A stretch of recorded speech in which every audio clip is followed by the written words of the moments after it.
Hello and welcome to CRATV, where we talk about politics, policy, and politicians, all from a conservative perspective, right here in the great state of California. So please take a moment, like and share the program so that you can, by the way, if you're following us on Facebook or on YouTube, make sure you hit the notification buttons.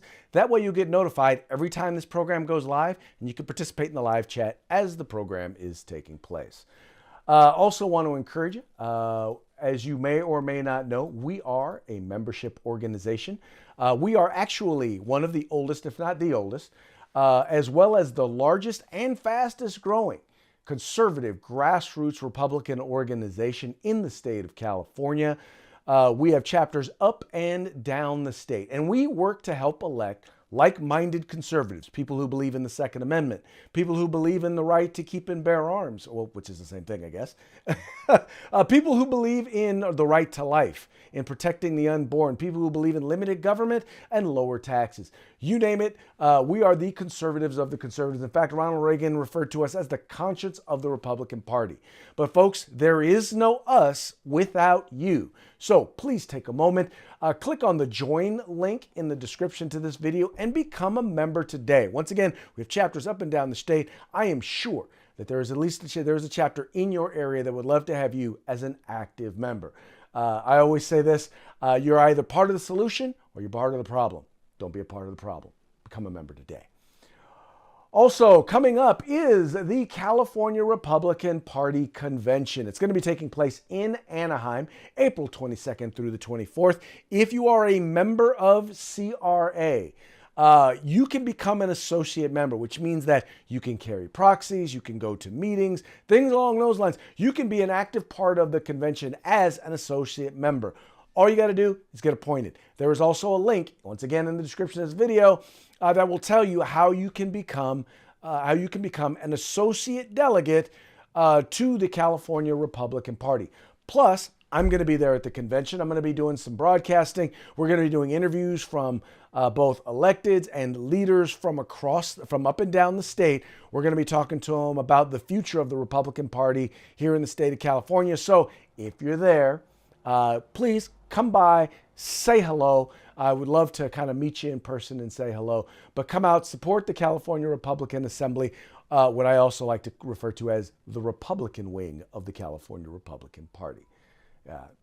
I know, kind of funny, but yeah, that's what we do. Finally, I want to encourage you. Last week, I told you about a bill, Assembly Bill 2223. This bill is up for hearing tomorrow, April 5th in committee. So it's not too late for you to have your voices heard. Folks, we've had hundreds, if not thousands of people reach out to the legislature and make their voices heard. It's not too late. You need to go online. You need to make your voice heard right now. Follow the link in the description of this video for AB 22 to oppose AB 2223. This is a bill that basically would provide legal protections for infanticide. If you read the description, if you click on that link, you can read the description of the bill. It'll give you some real detailed information as to how it does so, how unclear this bill is and how it does so. So you want to make sure, get your voice heard, sure your voice is heard right now. We've already killed a number of bills already early in this session because we've been so active and been so vocal. Let's make it another one. Remember, follow the link in the description of this video and help us to oppose Assembly Bill 2223. All right, folks, it's now that time. We have an awesome candidate for Attorney General in the state of California. Eric Early has been active and engaged in supporting Republicans, in supporting our values, mostly in the courts. And now he wants to do it as our Attorney General. And he is the unanimously endorsed candidate by the California Republican Assembly for California Attorney General. And with that, let us please welcome to the program Mr. Eric Early. Mr. Early, welcome to the program. Thanks for having me, Craig. Excellent. So I guess before we get started, why don't you go ahead and just give a quick introduction of who you are and why you're running, and maybe a little bit about your vision for California as Attorney General. Well, my name is Eric Early, and I'm running to be Attorney General of the once and future great state of California. I'm not in the government. I've never been in the government. Frankly, I'm the only candidate in this race who's never been in the government. And I look at that as a positive because government has completely failed us in California here. We need an outsider to get in there. A managing partner, which means I run a law firm of between 25 and 30 lawyers. I also run the business here. We're a nationally recognized law firm. It's called Early Sullivan, Wright, Geiser, and McRae. And we practice in courts all around California and various courts around the nation. I've got many great clients, lots of companies, lots of individuals. We've helped so many people stay in homes. Fraudsters literally come out of nowhere and literally try and steal people's homes. I have, major corporate clients. For example, One American News Network is one of my clients, and they're going through hell right now because you're not allowed to have a contrary voice in this nation at the moment. I'm married to a registered nurse. She's also a Navy brat. Between us, we have 4 kids, 3 dogs, and a cat. We do not need politics in our life. We have a very blessed life, frankly, but we do this because we love this country very much. And as I've been saying for a number of years now, we're under attack in this country. And as Attorney General, there's a lot I can do in this state. As a chief law enforcement officer and chief legal officer in the state, we've got to make California safe again. I've got lots of thoughts along those lines. We've got to get critical race theory out of our kids' schools. This is happening in our kids' schools, this indoctrination starting in kindergarten, going all the way through college. We've got to get our hands on the election machinery in this state again. So make sure it's only one person, one vote. So those are some of the reasons why I'm running. But it's time for a change in government in California. One of the people to get up there and get government back to the people. All right, so let's start off with crime. Obviously, the number one job of the Attorney General is you are the top cop, the chief law enforcement officer for the state of California. What are some of the shortcomings that you've recognized, I'm sure most of us have recognized, of the current Attorney General, and how would you do things differently than how he is doing them? Listen, the current Attorney General, most people have never heard of the guy. He was appointed by Newsom a couple months ago to replace Becerra, who Joe Biden refers to as Baccaria. So Bonta was brought in to replace Becerra by Newsom. Bonta is not only Newsom's lapdog, but Bonta is the equivalent of George Gascon and Chesa Boudin, 2 of these terrible Marxist rogue district attorneys in this state. Bonta has exactly the same political ideology on how to deal with law enforcement. So I am completely different than this guy Bonta. I don't have anything positive to say about him, frankly. These people believe in what's called reimagining policing. It's PR code for defunding police, opening our prisons and letting the felons run wild, no cash bail, the whole package. They support Proposition 47, which allows people to steal $950 at a shot and nothing happens to them. They have no respect whatsoever for our brave men and women of law enforcement. My positions are completely the opposite on all those things. I'll do whatever I can to lock those prison cells back up. I'll do whatever I can to get rid of this Proposition 47. I will do whatever I can to make sure we start instituting cash bail again. I will change a narrative in this state. We will proudly announce that we support our brave men and women of law enforcement. And the bottom line is we must make the criminals believe and know that crime does not pay again. Because right now, these characters in control of our state have created what I call a criminal's paradise. If you're a criminal anywhere in the country, you should move to California because this is paradise. It is pretty much the only industry where we are pro-business. Oh, yeah. Yeah, exactly. Exactly. This is a criminal's paradise. And to add to that, we have what I call the Politburo, and that's our state legislature. I think it deserves the name, the Politburo. I've been calling that for a number of years. Democrat rule up there, supermajority. They get whatever they want, and they're constantly coming out with or proposing new bills to further water down the protections of all of us. And another thing that's going on, which I I'd venture to say 99% of Californians do not even know about is that, Newsom, who I call the arrogant punk. Sometimes I refer to him as the low intelligence empty suit. Newsom has a special 7-member crime commission going on right now, made up of 7 completely woke types. And they're going through every single bill in our state's penal code and figuring out how to make recommendations to the Politburo to water down our criminal code even further than it already has been watered down. It's a terrible situation. And we need somebody like me, never been in government before, not politically correct, to get up there and start doing what is necessary to protect all of our law-abiding American citizens. It's time again to put our law-abiding American citizens first. All right. It's amazing to me that that you even have to say that in this day and age, but you do, certainly in California. Mm-hmm. Well, one of the things really important to folks at the California Republican Assembly is the Second Amendment. And as we've seen, there was a mass casualty event here in Sacramento that involved firearms, 6 dead, 12 wounded. And for some reason, it seems like the big quote unquote push to be tough on crime in California seems to be all about let's go after guns and let's go after gun owners. What's your position on what they're trying to do when it comes to the Second Amendment? And what do you see as the real reason behind the increase in crime in California and in other major metropolitan Democrat-held areas? Well, let me say this, Craig, for starters.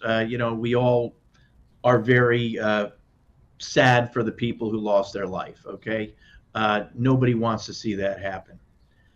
Then let me also say that completely unlike Newsom, completely unlike Bonta, completely unlike the majority in our Politburo, I support our Second Amendment rights, all right? And these folks that I just mentioned will do anything they can to take away everybody's right to keep and bear arms in this state. And so predictably, every time we have one of these terrible mass shootings, this joke Newsom, this Bonta, these others, they jump up and down the mainstream media, and they're always talking about taking away our Second Amendment rights. And I just completely disagree with those knee-jerk reactions. And frankly, one of the reasons I believe they do that is not only do they really despise our Second Amendment rights, but they do that to cover their own butts. Because what we should be doing here is we should be finding whoever did the shooting, and we should look into their circumstances.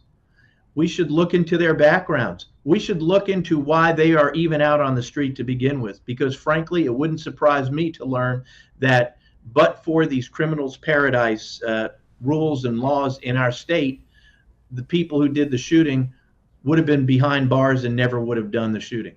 We need to see whether they're even here legally or not. Anything's possible. We need to see all the reasons why they were out there shooting those people yesterday.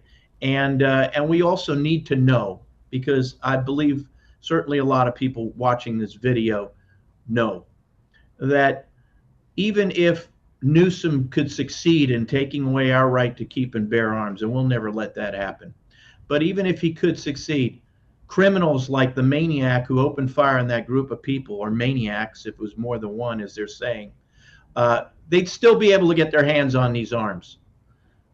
So the people, the citizens of California, especially in this day and age where, again, the Newsoms, the Bontas, the Politburo members have so undermined the ability of our brave men and women of law enforcement to protect all of us. In this day and age, the people should all have the right to keep and bear arms, defend themselves and their families, and furthermore, we are watching this rising tyranny in our country. We're watching it out of Washington, D.C. We're certainly watching it out of Sacramento. And in times like these, more than many other times, people absolutely must have their Second Amendment rights. So I'm a firm supporter of Second Amendment rights, of our Second Amendment rights, and we have to go back on the offensive against this Newsom, against this Bonta, against these people who are now using this as a pretext, as they always do with these terrible incidents, to try and take our guns. And furthermore, no doubt there are huge mental illness issues. Whoever opens fire like that has got to be out of their mind, severely mentally ill. Other issues we need to be looking at in this state and doing something about. But taking our guns is not the answer. Okay. One of the worst things that past attorneys general, mostly Democrats, have done has been the abuse of the title and summary process for initiatives. Yeah. Probably the most recent and one of the best examples had to do with the repeal of the gas tax, where they actually wound up never mentioning, all they mentioned in the title and summary was that it was terminating or ending certain projects. Yeah. They never once mentioned, or at least didn't emphasize, or make it as a primary point that the initiative was all about repealing an increase in the gas tax. How would you handle title and summary differently? Well, Craig, I'm very familiar with that whole situation, and just giving it a little more context. It is the Attorney General that's responsible for drafting the ballot and title summary, which by far the largest percentage of voters in our state, the folks who vote on these propositions, that's all they know about what they're voting on. They see the ballot and title summary, and they vote yes or they vote no. And these list of attorney generals that have preceded, hopefully it'll be me, the next attorney general, have been completely unscrupulous, complete liars in the way they've dealt with the people of California. You use the gas tax repeal as an example. Becerra, or as Biden calls him, Baccaria. Becerra, in his ballot and title summary on the gas tax repeal, did not even mention the word tax. Nothing. What he did was he couched it all in terms of, if you support this repeal, then our roads won't be safe because money that will come in will not be able to go to fix our roads. So unbeknownst to the majority of Californians, they actually went in based on this false ballot and title summary, and they said, yes, please tax my gas up to approximately 60 cents more per gallon. Yes, please do that. Now, we know, common sense Americans across political lines know, nobody would ever support and vote yes for something like that unless they were snookered into doing it. And what we also now know, which so many of us who supported the repeal then knew, was that the money that would come in from the tax would never make their way to fix roads anyhow. It didn't. It just disappeared into the ether. So that was a complete lie by Becerra. Let me give you another beauty, and I know a lot of people know about this one. Proposition 47, which allows people to steal up to $9.50 at a shot, nothing happens to them, which got rid of the incentives for people who committed felons but were drug users to have their felonies, gotten rid of if they agreed to go to drug rehab. Proposition 47 got rid of all that. And what did Kamala Harris, the Attorney General at that time, call Proposition 47? The Safe Neighborhoods and Schools Act. A complete and total lie. And again, everybody goes to the polls. They don't know what they're. I want safe neighborhoods and schools. Yes. Do you think they had a clue that they were voting for what I was talking about? So in answer to your question, there's been talk about having a nonpartisan committee in charge of the ballot and title summaries and preparing them going forward into the future. But, in this day and age, it's very difficult to imagine anything nonpartisan, especially having to do with those kind of issues which are so intensely political, meaning propositions and how to name them and call them. So frankly, Craig, the biggest solution I can think of right now is vote for Eric Early for Attorney General. Well, I think that would be phenomenal. I would say when it comes to title and summary, that the thing that makes the most sense to me is probably having the Legislative Analyst's Office do it, because they seem to be the closest thing to nonpartisan as we see in the state of California.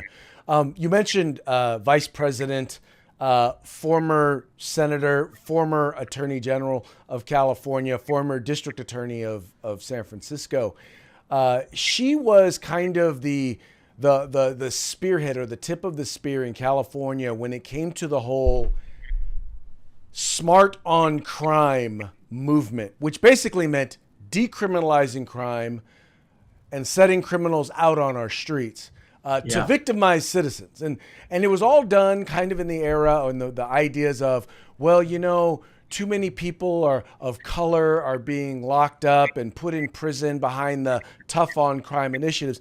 But I think one of the things that is so commonly missed is most of the victims of these individuals are also, they are their neighbors. They are their family members. They are also these low income people of color, the very people that she says she wants to protect. Smart on crime has actually victimized, in particular in recent years.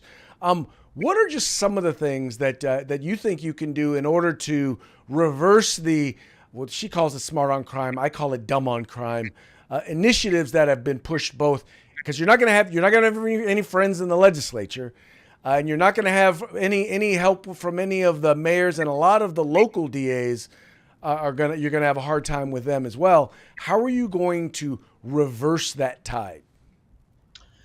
Well, they have failed miserably with their quote unquote smart on crime or reimagining policing. Crime is rising all around our state. I don't have to tell you about that. Listen, the main way to reverse the tide is to do everything possible to make sure these criminals know that crime doesn't pay again. All right? They might be criminals, but they're not stupid. For a couple examples, we have this Gascon down here. We have this Bodine up in San Francisco. Two flat-out Marxists, in my humble opinion. Hopefully they get recalled. But if they don't get recalled and I get this job, it's right in the California government code. Attorney General, who oversees all the district attorneys, 58 district attorneys, Attorney General can take control of prosecutions and other matters where these rogue DAs are not following the law. And I'll tell you something, if I get this job and those two characters are still in office, they're going to be some very, very unhappy puppies. But again, for example, Proposition 47, there's been several attempts to get rid of Proposition 47, never been successful. But I have different ways of looking at how to do it. And part of that is probably because I come from the private sector. I've never been in government. I look at things differently. For one, Proposition 47 was sold to the voters based on flat out lies, as I mentioned earlier, the Safe Neighborhoods and Schools Act. In my line of work, there's something called fraudulent inducement. If you're fraudulently induced to enter into a contract, you have ways to get out of that contract without being penalized. The voters of this state were fraudulently induced to enter into that statute. That's one way I'd want to look at it legally, because as you know, Attorney General's not a legislator. We're the top law enforcement officer in the state. Another thing, I want to look at a referendum because I firmly believe that a majority of Californians would sign, support, and vote for a referendum to throw out Proposition 47. But you need somebody in government. The Attorney General is a great position for that. One of the top elected officials in this state to get on the soapbox, to use the bully pulpit, to sell this to the state, because these characters in charge now are going out of their way to keep Proposition 47, destroying so many people's and businesses' lives. And I was one of the things I did. I was lead lawyer for the Recall Gavin team. And if anybody knows how to get the signatures needed to support a referendum, to get on a ballot, it's my buddies Orrin Heatley and Mike Netter, who, by the way, are both running my campaign here for Attorney General. And we will get the signatures needed for that referendum. We will get that referendum on the books. And then as Attorney General, I will get up there and I will do everything necessary to make sure that all the people know that this is what we have to do to vote on to get rid of this terrible law. So, that's yet another way that I would address it. I will, as I said earlier, I will change the culture in this state with respect to our brave men and women of law enforcement. Right now, our major elected officials have no respect whatsoever for our cops, and the criminals know that, and the criminals need to know that we, again, have the backs of our brave men and women of law enforcement. So, there's a lot I could do, Craig, and that's just the tip of the iceberg. But it starts with somebody like me who is not politically correct, who approaches this from a common sense standpoint, who wants to protect every single law-abiding Californian citizens of all races, creeds, and colors. Excellent. Well, first of all, we all know common sense is not that common but any longer, at least not in California. But before you go, because I know you got to run, how can folks follow your campaign, donate, and know exactly, again, learn a little bit more about you? Well, go to ericearly4ca.com, ERICEARLY4ca.com. We have a calendar of my speaking engagements on there. We're always updating it. I've been speaking all around our great state to so many great Californians for months now. And so you can see where I'll be speaking. You can come over, you can come there. You can contact our campaign if you want me to come speak. Definitely, we need donations. No donation is too small. Just press the donation link on there. And also, you know, we're building a great campaign of volunteers up and down this state. And we're going to start mobilizing those volunteers in the next days and weeks, because the voting starts May 9th. You know, it's right around the corner. And the primary election, June 7th. And as we say in the campaign, vote early for early. And also, if you want to hear what I have to say, I've got a live radio show, AM 790 KABC. It's called The Eric Early Show. It's on every Friday night live at 7 p.m. And you can also go on the website, ericearly4ca.com, click on the Facebook link on there, and you can see the radio show streamed live wherever you are in California. Excellent, sir. Thank you so very much for coming on the program, for sharing your information. Hopefully I'll get a chance to see you at the upcoming CRP, California Republican Party convention to be held in Anaheim. I'll be there, and I want to thank all the great members, all the great delegates of the conscience of the Republican Party, the California Republican Assembly, for unanimously endorsing me for California Attorney General at the convention in Anaheim about 2 weeks ago. Thanks very much. Sir, once again, thank you so very much. Very much appreciate all that you're doing, and good luck to you, and just know that our prayers are with you. Thanks very much. I really appreciate it. Ladies and gentlemen, Eric Early. Well, that's going to be it for this episode of CRA TV. We very much appreciate you tuning in. We appreciate you liking and sharing and encouraging your friends to do the same. Please make sure that you tell your friends about the California Republican Assembly. We are the conscience of the Republican Party. With that, I will bid you a fond adieu and look forward to speaking to you again real soon.